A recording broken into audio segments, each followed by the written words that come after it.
The 39-year-old track sprinter was speaking at the National Cycling Centre a day after the BBC broadcast a documentary about the bullying and doping allegations that have dogged British cycling and Team Sky for more than a year.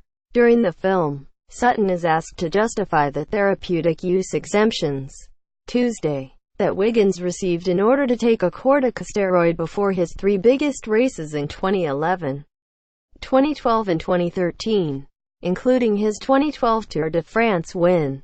A 2 is a dispensation, approved by doctors and the world governing body, to take an otherwise banned drug for medical reasons. Sutton said if you have a rider with a little 5% injury or niggle that's troubling them, if you can get that 2 to get them to 100%, then of course you would in those days. British Cycling's former technical director explained it was about finding an edge and said it fitted in with the marginal gains philosophy that Team Sky boss Sir Dave Brailsford took from the Great Britain setup to the dominant road racing team.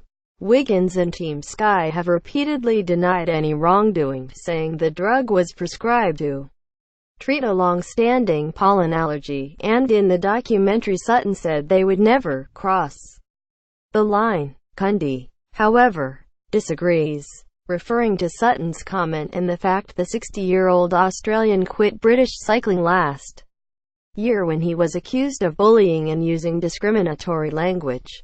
He said, "If that's the attitude people are taking to medical things, then it's just not on. And it's a good job he's gone."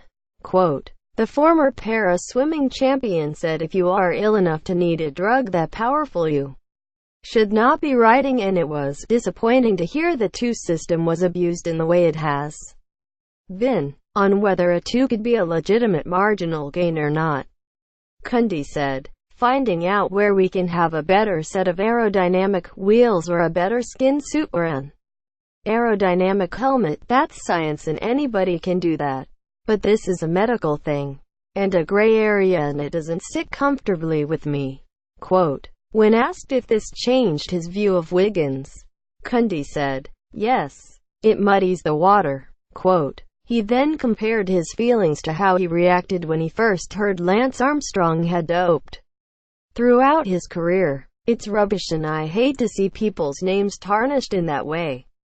It takes away some of the shine that you see," he explained. Cundy's views are shared by Olympic team pursuit champion Katie Archibald, who said Sutton's comments were outrageous, completely against the ethics of the sport, and she naively hoped there's been some sort of mistranslation. British cyclist Bradley Wiggins waits to compete in the longest lap race. Getty Images on how such a comment might affect public perceptions of British riders. The 23-year-old Scot said, "Attaching a term like marginal gains to that sort of practice is also quite distressing because it's almost a trademark British cycling phrase, isn't it? Certainly nobody in my squad would attach that practice to the phrase. So, yes, it's quite frustrating." Quote, this point was picked up by British cycling chief executive Julie Harrington, who joined the national governing body earlier this year as part of its attempt to restore its once glowing reputation. She said she had absolute clarity that Tuesday are not a performance tool. Harrington added, "I was really disappointed by Sutton's comments.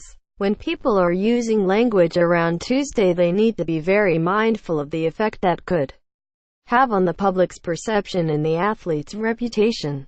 Quote, the former Football Association executive said the rules around Tuesday have been tightened up so much in recent years that only 15 were granted by cycling's world governing body last year, and British cycling has not asked for one for any of its current riders.